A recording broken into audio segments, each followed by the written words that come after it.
What's up, everybody, and welcome back to my channel. If you haven't done so already, please make sure you hit the like and the subscribe button and click that notification bell so you'll be notified any and every time I post another video. I mean, it's a free and great way to support my channel, so you might as well. Before we get too deep into what cryptos does what price predictions are going to be, I decided that we do a black and white cut and paste straight to the point of what the ISO 222 is and how it is important. Because I was talking to my friends the other day, and the word ISO 222 came up, and they didn't know what it was. So I'm like, okay, well, let me make a video about it, so then I can refer them to this video and anybody else who wants to know what ISO 222 is, because it's coming. There are certain cryptos that are certified, and then there's some that are not. And that's where we always talk about the liquidity, the utility, and the mass adoption of, there's over 1,500 to 2,000 cryptos out there right now, but out of those, only 90% of those will be completely wiped out. Okay, so it is really important that we actually discuss about what potential regulatory clarity will look like and how it can affect the cryptos and what it can mean for those particular cryptos. So without further ado, we're going to get straight into it. So what is ISO 222, you ask? ISO 222 is an emerging global and open standard for payments and messaging, right? This creates a common language and model for payments data across the globe, one that provides higher quality data than other standards, which means higher quality payments for all. That's where those fast transactions come into play. The payment settlements 3 to 5 seconds, instant settlements. One that can adapt to new needs and new approaches. Ones that's not controlled by a single interest. One that can be used by anyone in the industry and implement on any network, pretty much at any given time. And you know what? That is super important, because there's rumors going around. Well, there's one particular digital asset that's fully certified, but then there's 4 other ones that are rumored to be compliant. And I'm going to show you what those 5 are. Number 1 is XRP, of course. Number 2 is XDC. Number 3 is Stellar Lumens, known as XLM. Number 4 is IOTA.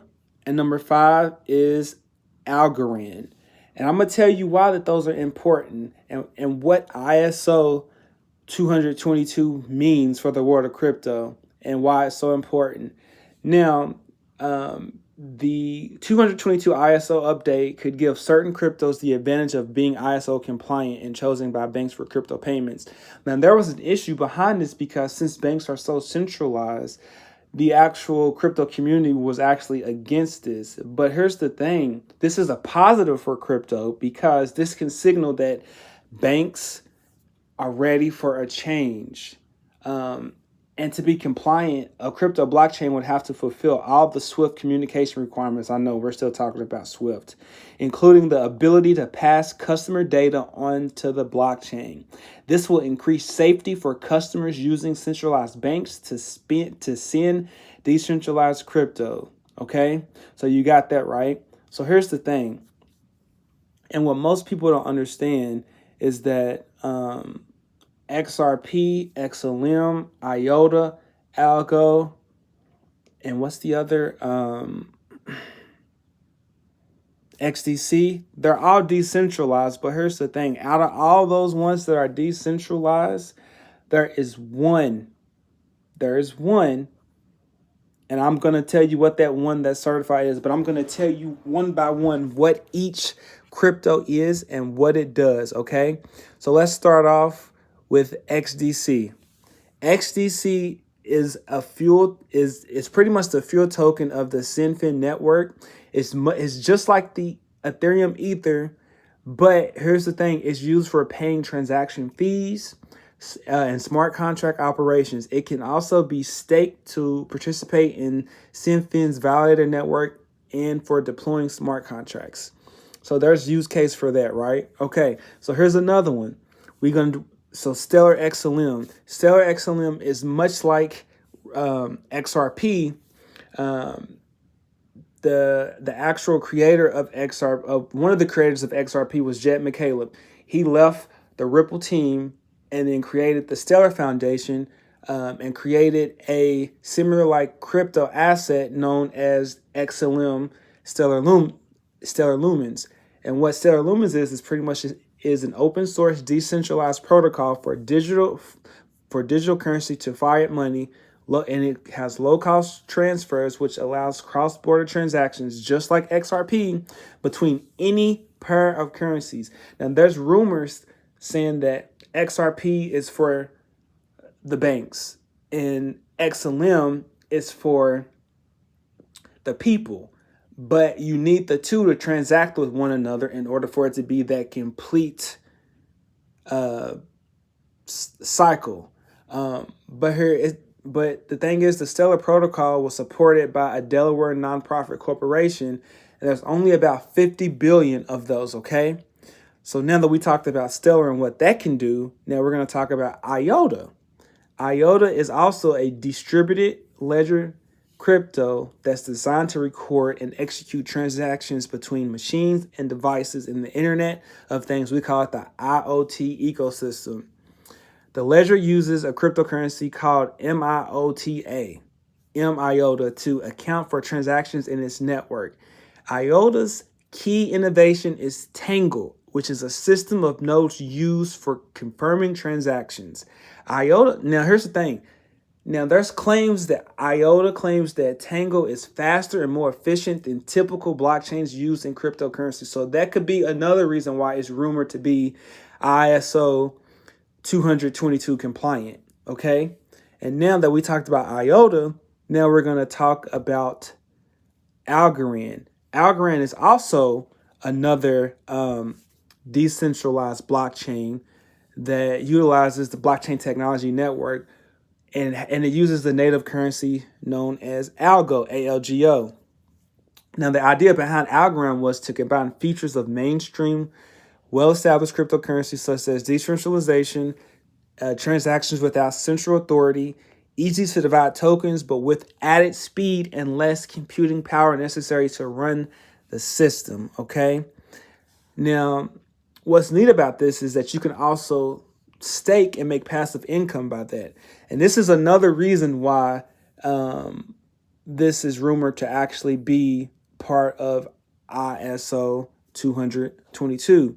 Because here's the thing, this token was launched in 2019, and we also found, and the community also found out that it was actually funded by the U.S. Treasury, the U.S. government as a test. And anytime something is funded by the U.S. government, it's something that we in the crypto community need to pay attention to.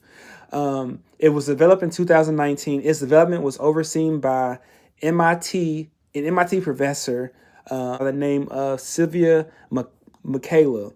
Now, this person is actually important because in the original Algorand white paper co-authored by Michaela, Algorand was envisioned not just as cryptocurrency, but as something that could be tracked, that could track things like titles to properties and their sales, as well as platform for smart contracts. So you can see how that could play a part in ISO 222, right? So we talked about XDC, we talked about IOTA, we talked about Stellar Lumens, we talked about Algorand. Now, one crypto in particular that is fully certified is XRP. And that's what most people don't understand and don't get, is that XRP is a beast. It's a cross-border payment digital asset that will allow customers and businesses to perform transactions at a low cost, at a low fee, with payment settle times in less than 3 to 5 seconds, okay? That is the only cryptocurrency that's ISO 222 compliant. And I say that because we don't hear anything from the other blockchains right now, right? We don't hear anything by it. And I say we don't hear anything by it is because there's no news out. And I truly believe that the reason why that Ripple is going through this lawsuit is so that the US government can deem XRP what it's supposed to be. Granted, XLM is much like XRP, but the difference between XLM and XRP is a digital asset built for payments. It is the native digital asset on the XRP ledger on an open source, permissionless, and decentralized blockchain technology that can settle transactions in 3 to 5 seconds. XRP can be sent directly without needing a central intermediary, making it a convenient instrument in bridging two different currencies quickly and efficiently. Now, just remember what I just said, okay? Because in the beginning, when I said what's ISO 222, right? Well, in ISO 222, the definition it says what XRP is. One that can adapt to new needs and new approaches. One that's not controlled by a single interest. One that's not controlled by a single interest. One that's not controlled by a single interest. One that can be used by anyone in the industry and implemented on any network. Okay? Now, hear me out. Since Ripple is going through this lawsuit, Ripple is actually compliant, and Ripple uses XRP as its oil, as its liquidity tool, right? XRP is a liquidity tool, right? Okay? Since XRP is a liquidity tool, and I'm going to continue to say liquidity tool. What people need to understand about XRP is that, excuse me, since XRP is a liquidity tool, that same thing that I just mentioned about ISO 222 is the same thing that XRP is. XRP can be sent directly without needing a central intermediary, making it a convenient instrument in bridging two different currencies quickly and efficiently. That is the same thing. It is faster, less costly, and more scalable than any other digital asset. XRP and the XRP ledger are used to power an innovative technology across the space. And that's what I'm saying, folks. There is so many things going on.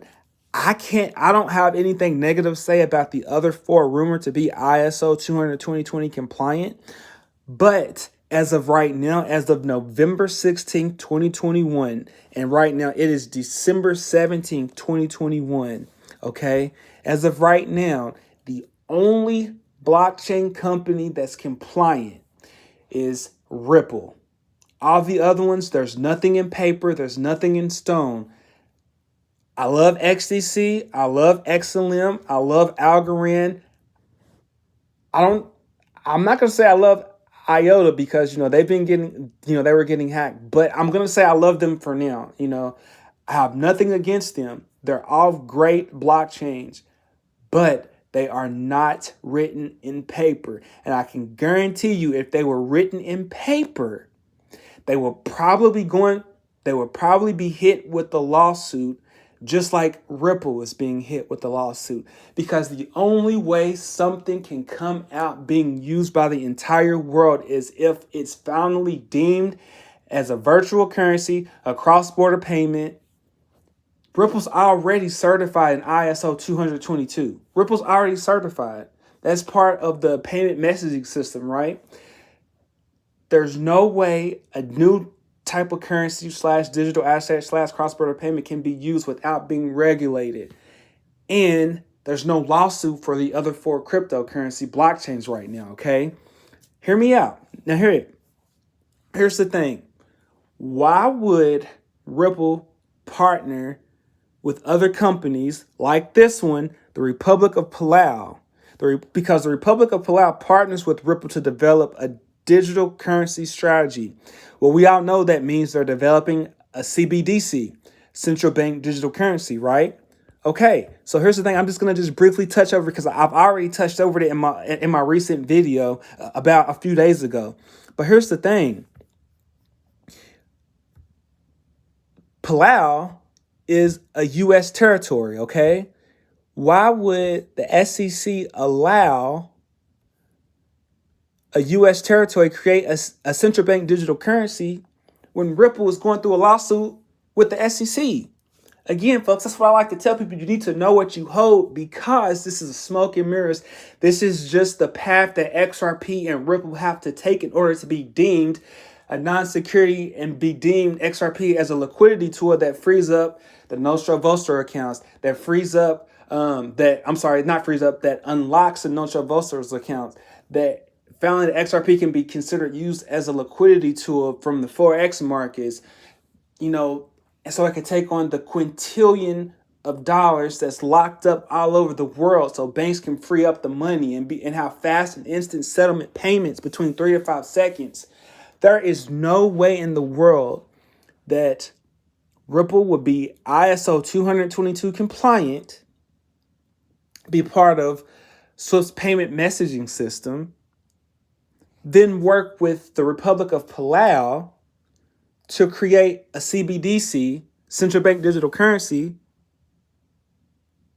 and it's a U.S. territory. Like, there's just no possible way that the SEC would allow that if they didn't feel like that they would have the proper needs to be a non-security.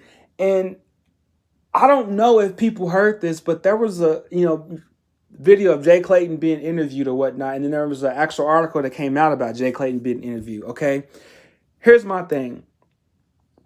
And one of the things he mentioned, he said that he actually likes the technology. So I'm just playing devil's advocate for a minute. He's saying he likes the technology, right? So, but he knows that the only way the technology can be deemed valuable to the U.S.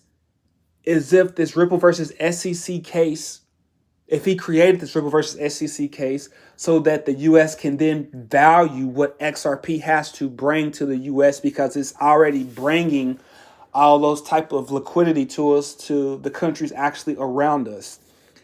I caught what he said and it stood out to me, and that's what keeps standing out to me. Maybe he created this lawsuit so that way finally XRP will be deemed non-security. I'm just playing devil advocate about it, people. But I'm going to move on to my next thought that I had, because Ripple's already partnered with Palau to create a CBDC, right? Ripple's also joins the Digital Pound Foundation to create another CBDC, to create the Digital Pound. Now, I talked about this also, but it just amazes me that how Ripple is continue to move forward and continue to use an XRP as the cross-border payment beast that it's supposed to be, and using it as a means to show people and to actually show that there's actually use case. Now, this isn't the only thing that the XRP ledger can actually do. This isn't the only thing, but Ripple's already said to the people, to the public, to everyone else, that their focus isn't the retail sellers. It isn't the retail market, even though it's great that the retail market loves XRP, invests in XRP, wants to see XRP do well. That's not Ripple's interest. Ripple's interest is the banks, the small banks, the big banks, the middle banks, the Forex markets, the Nostro Vostro accounts, Nostro Vostro's account. I'm sorry. That's what they're interested in, because they know. Because here's the thing, folks. Like I say it all the time. If a bank wants to do $100 million transaction, if they want to do a 100 million transaction, and they wanted to do that now, they would need what? XRP is like 79 cents right now. They would need more than 100 million XRP to make that transaction right. Okay. And granted, there's 100 billion XRP. They would need more than 100 million XRP to do a payment settlement of $100 million right now. XRP cannot be low, and it will not be low. Okay. So once this lawsuit is over, could you imagine a bank needs to do $100 million transaction? So, and then XRP this is just hypothetical. I'm not a financial advisor, but do your research. If XRP was $50,000, right? If one XRP coin was $50,000 and the bank needs to do $100 million transaction, they would need less XRP now to do that $100 million transaction. If XRP was $50,000, they would need less XRP to do that $100 million transaction versus XRP being 79 cents now, doing a $100 million transaction, and they need more than the 100 million XRP to do it. That's all that I'm saying. So XRP cannot be low, and the fact that the fact that Ripple is actually joining the Digital Pound Foundation to create the digital pound as a CBDC. Do you really think, since Ripple is a U.S. company, do you really think the SEC could stop that? But they're not stopping it. That's what I'm trying to tell you. That's why ISO 222 is so important. Ripple's compliant in ISO 222. It's the only certified company that's compliant. XRP is the only liquidity instrument that they're using for the XRP ledger to fuel these CBDCs. Now, granted, take in mind, just remember in the beginning, ISO 222 is a payment messaging system, right? ISO 22 is a payment messaging system. Well, Ripple just announced a few days ago that they're partnering with Finistra. I believe I said that right. They're partnering with Finistra. And guess what, folks? This particular partnership is to manage cross-border payments easier with RippleNet, which uses the XRP tool via Fusion Total Messaging. And there's that key word, messaging, total messaging. ISO 222 is about payment messaging. Ripple just partnered with Finistra to create and manage cross-border payments easier with RippleNet via Fusion Total Messaging. And you can see how in the bottom right-hand corner, how it works. Like, banks transact with the Finistra and Ripple connectivity. Then it connects to RippleNet via the cloud using XRP. And then it switches over to the corresponding bank and the corresponding currency. Hence, cross-border payments. It crosses over. It goes from my bank to Ripple's connectivity, which total messaging tells the total messaging, our ISR, also known as, that's where Swift will probably be, goes to RippleNet cloud, exchanges it XRP, and then exchanges to the currency of the current bank who I'm paying. That simple, that easy. That is why Ripple is the only certified ISO 222 compliant blockchain company out there. And I get it, folks. I get it. And it just hit me because I'm like, well, wait a minute. And I fell for it myself because I'm telling folks these are the rumored ISO 222 compliant tokens, but I'm just like, well, no, let me do a little bit more research. And the only company right now, as of November 16, 2021, is Ripple. There's no other company. Hence, that's why the lawsuit is taking place. Because big banks, big companies cannot use XRP until it gets tossed in a fire and comes out like the phoenix that it's supposed to be. That's all that I'm saying. And then there's another thing that was just announced, because Ripple is moving forward so that way Ripple can show how valuable XRP is to the world, and how once this lawsuit is over, they're going to show How important it is to the US? Because they're moving forward with Zang.com. And Zang.com, and I'll discuss this in my previous video, Zang.com will develop a carbon credit solution on the XRP ledger. Like, do you understand how serious that is? This is the United Nations, okay? This is the United Nations, and that circle with a whole bunch of colors on it, that is the United Nations. And there was a tweet that I saw, it was a long time ago. There was a tweet saying, first it would be the IMF. No, I'm sorry. First it would be the United Nations will back XRP and Ripple.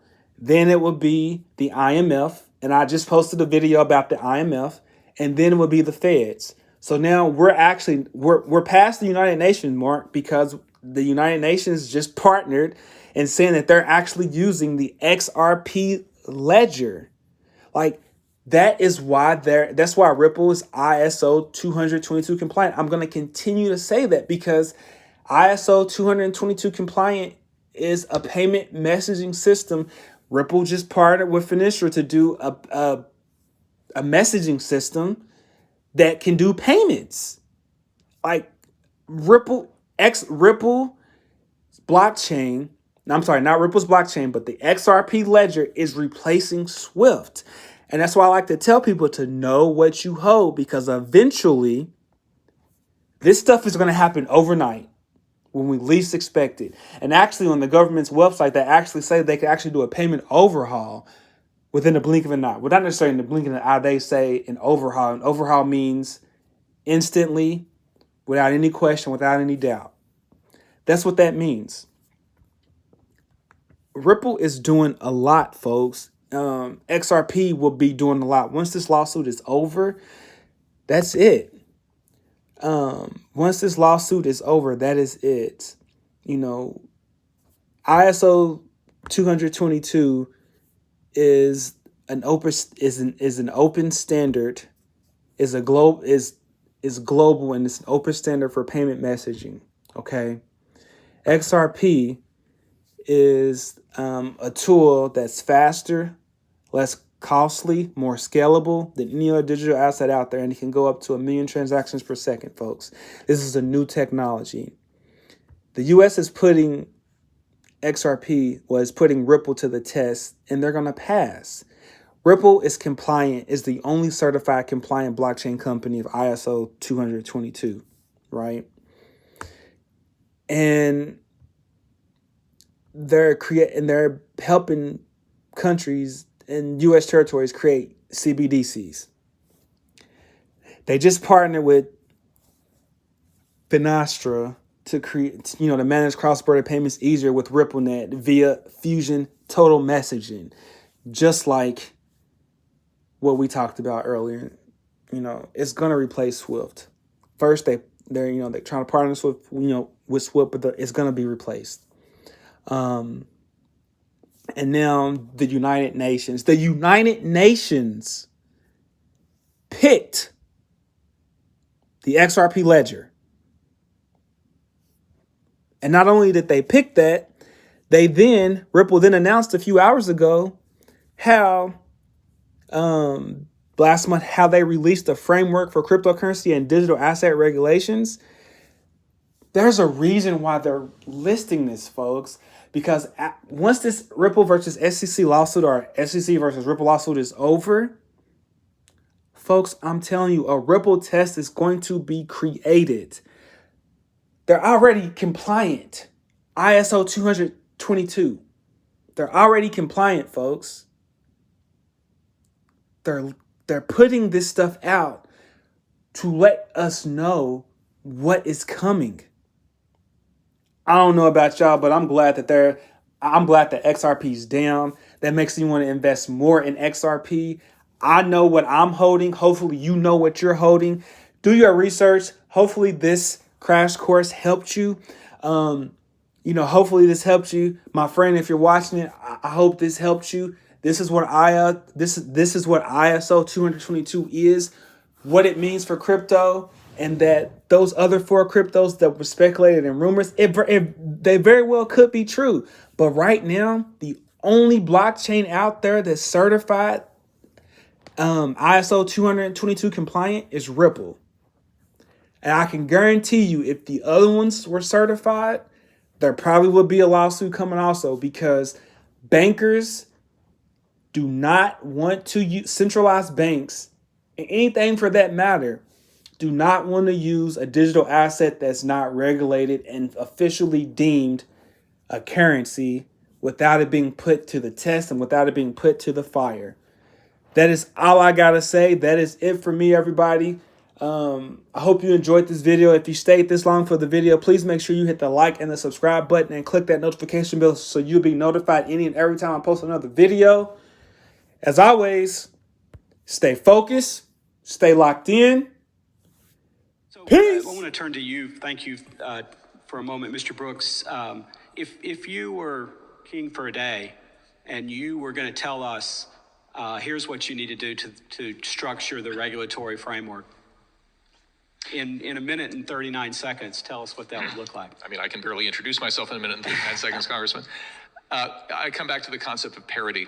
I don't know why we believe that incumbent institutions are risk-free and anything new is highly risky. So if I have a platform built on a blockchain that is doing lending, I don't know why it's so hard for us to say that can participate in our banking system. If I decide that XRP is a security, why won't we let it list on a US exchange? The problem is we treat crypto assets differently from all other assets. And the answer is just recognize them for what they are. These are assets that represent some underlying activity. It could be a network, it could be an application. They have a value that people are willing to buy and sell at. Let them in. That would be my message.